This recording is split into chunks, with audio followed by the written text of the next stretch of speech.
What's going on, guys?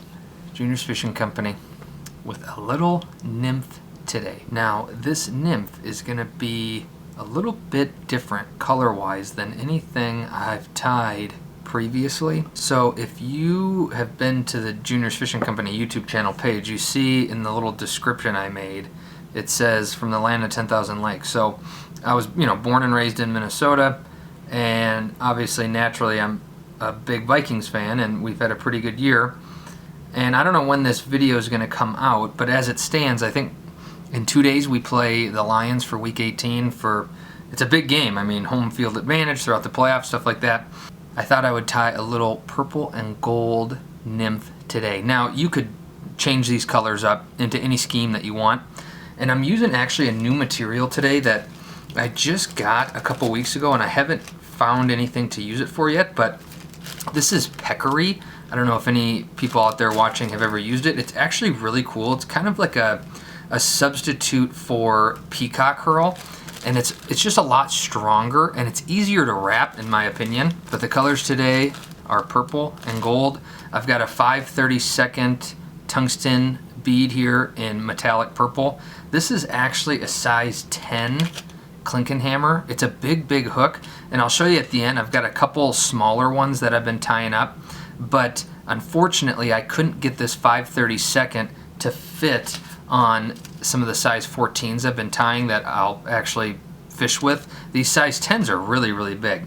So the first thing I'm going to do is I'm just going to have two little legs on the back of this, and I've got gold crystal flash. And what I'm going to do is I'm going to kind of readjust my vise or my hook just a little bit, make it a little bit easier to get these on. So I'm going to just put these in right in the back of my hook, and I just want them sticking out.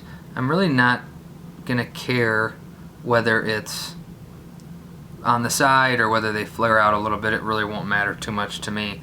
And I'm just going to trim this just an inch or two long so I can get the other side, and then I can come back later and trim to the actual length I want. I really don't usually just get a light wrap right there. I usually don't prefer super long legs. I'm gonna just pull that a little bit to get it to flare out a little bit. But this crystal flash is a lot more forgiving. You can pull it pretty good and bend it in ways that I can just pull this out and it'll just kind of flare off to the side. Obviously, again, I could keep those. You could keep those for antenna or something if you want. I didn't put any lead wire down on here because the one thing about this Peccary is that it is a pretty thick material. It's almost kind of like if you were to use wire, where it mushes down a little bit. I've been soaking these in water, so they're a little bit softer. I'm just going to do kind of like you would if you wrap two wires with each other. So I'll get my hook kind of reoriented just to make it a little bit easier to wrap. And I really don't, when you wrap peacock herl, one of the stems is going to be super thin and the other is going to be its thickest. This is kind of the same diameter, or whatever you call it, thickness throughout. So I really don't think it's going to matter. I don't think it matters a ton which side you start wrapping with first.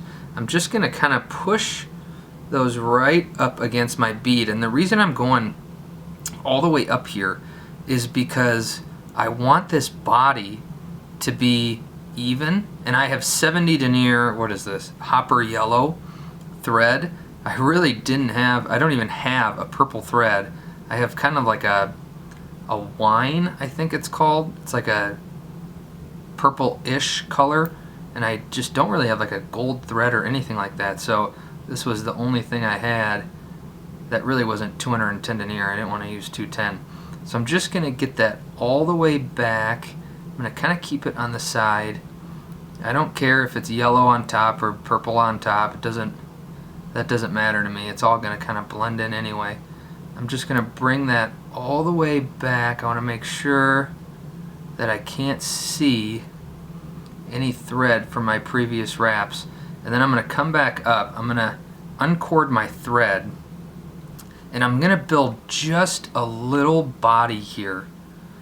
So I'll come all the way back up, And I'm going to try and just do this quickly, so if I miss some wraps, don't comment below and say that's horrible wrapping. I'm just going to come all the way back up here, and I'm not worried about building up anything by my bead because I'm going to put some biots down and some dubbing and stuff like that.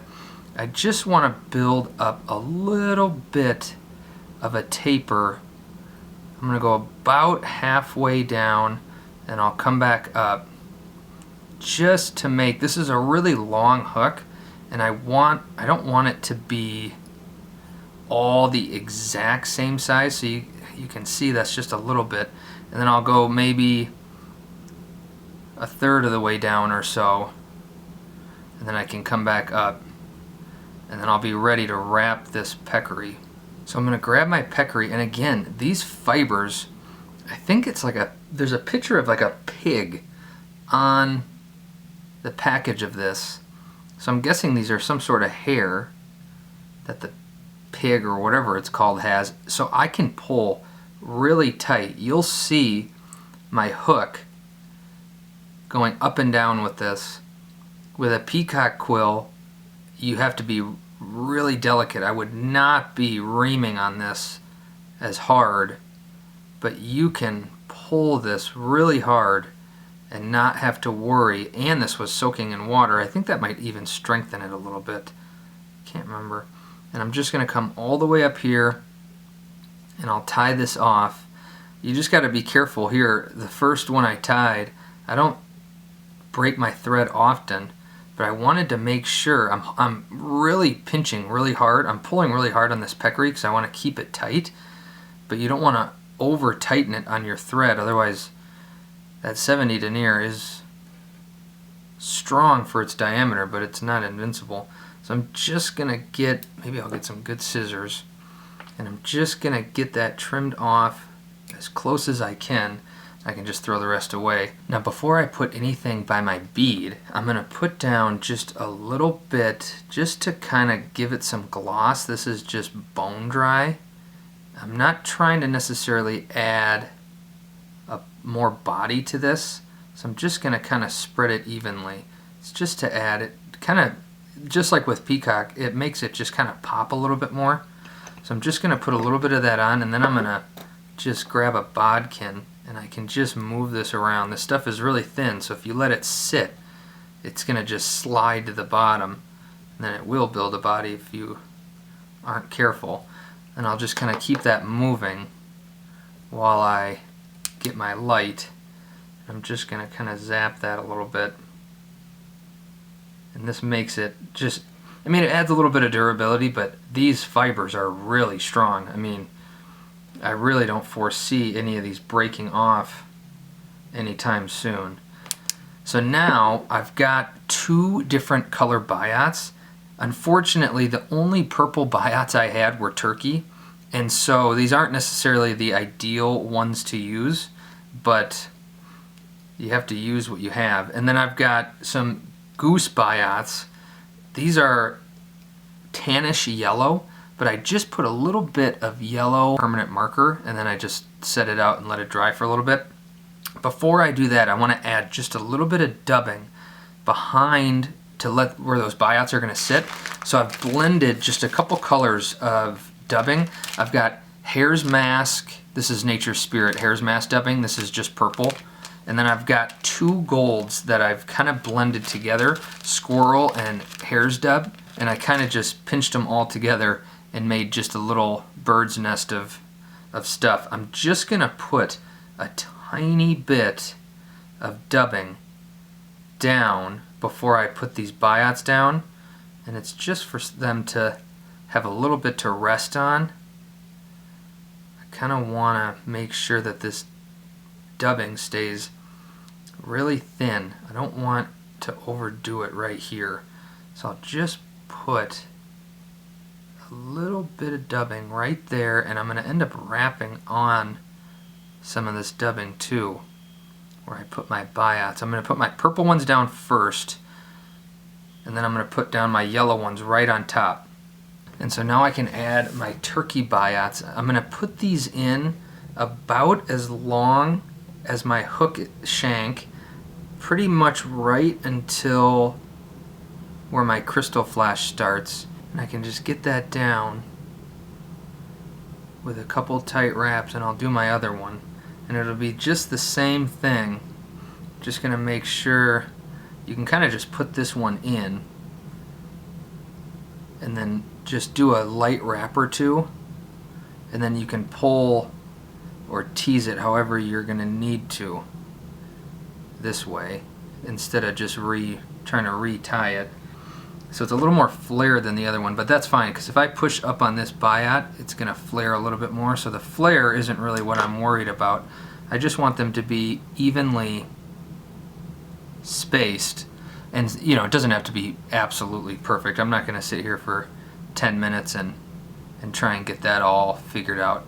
So I'm going to put that down, and then I'm going to trim this as close as I can, because you kind of have to be careful on this building up too much, because this bead isn't huge, and so you run out of space a little bit. I'm just gonna try and get wrapped down on those just so they don't slip on me. Push those back, there we go. And I'll grab my other biots, and I'm just gonna put, this is a lot longer of a bait than the other two that I can show you at the end. So you're going to see a lot more of this biot. I'm just going to go probably halfway down, and I'm just going to push it right on to my purple, and I can get that wrapped. And this really won't want to flare much. It's just going to want to rest right on there, but if I just push it just a little bit, you can see it kind of separates a little. I don't know how well you can see something this small, but I can just kind of tease it and tweak it a little bit. Again, I don't want this video to be a half hour, so I'm going to grab my second biot, and I'm going to get that just about halfway again. And if your purple wings or biots aren't where you want them to be, then these will be a little bit off too, which is, again, I don't think a hungry fish is going to care much. I'm going to get just a couple tight wraps, and then I can tease this one up too. You just want to make sure they're flared just a little bit. I'm going to get these trimmed off, and then the last couple things I'm going to do, I'm just going to put that dubbing down to cover up all this stuff, and then I'm going to trim my tails.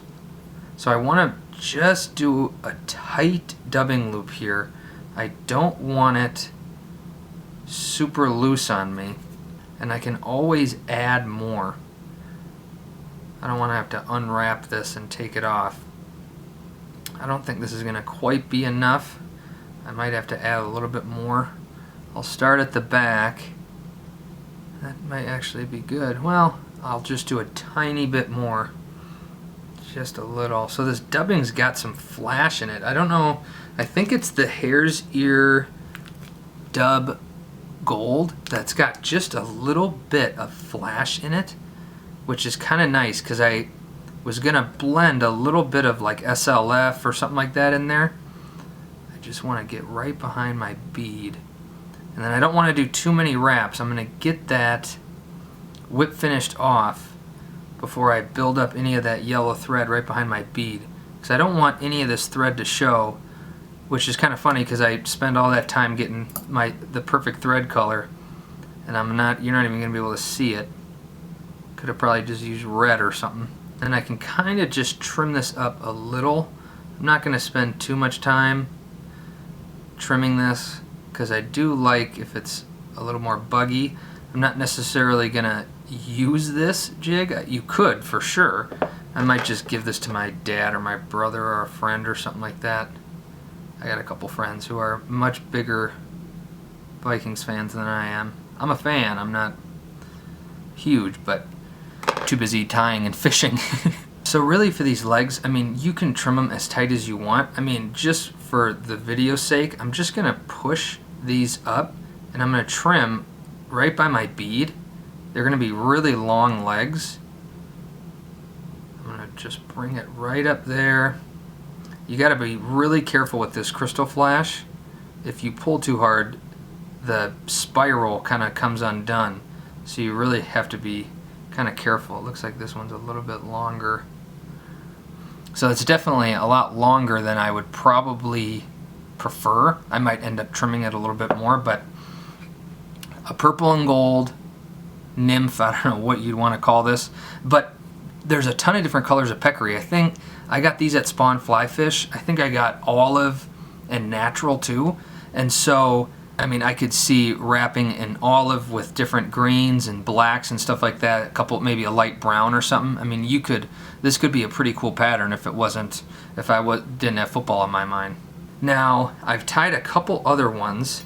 One pretty similar to the one that I just tied. This is a size 14 that I tied just last night, I think, just messing around on the vise, just to kind of see what patterns and stuff. This is obviously a gold bead. I kind of preferred the purple. The first one I tied was on a curved nymph hook, and I did like it, and I just was messing around with different hooks and stuff like that, and I ended up going with the more curved Klinkenhammer hook. I don't know why, just because that's kind of what I ended up on. There's just too many hooks to choose from. So I'm sorry to any Lions or Bears or Packer fans. I know that there was a gentleman that commented just the other day saying he was fishing in northern Michigan. I'm sure he's a Lions fan, so we'll see on Sunday or whenever I get this video uploaded. But a cool little nymph, a lot of different ways to tie it. Junior's Fishing Company. Like and subscribe, drop a comment below. Skol Vikings.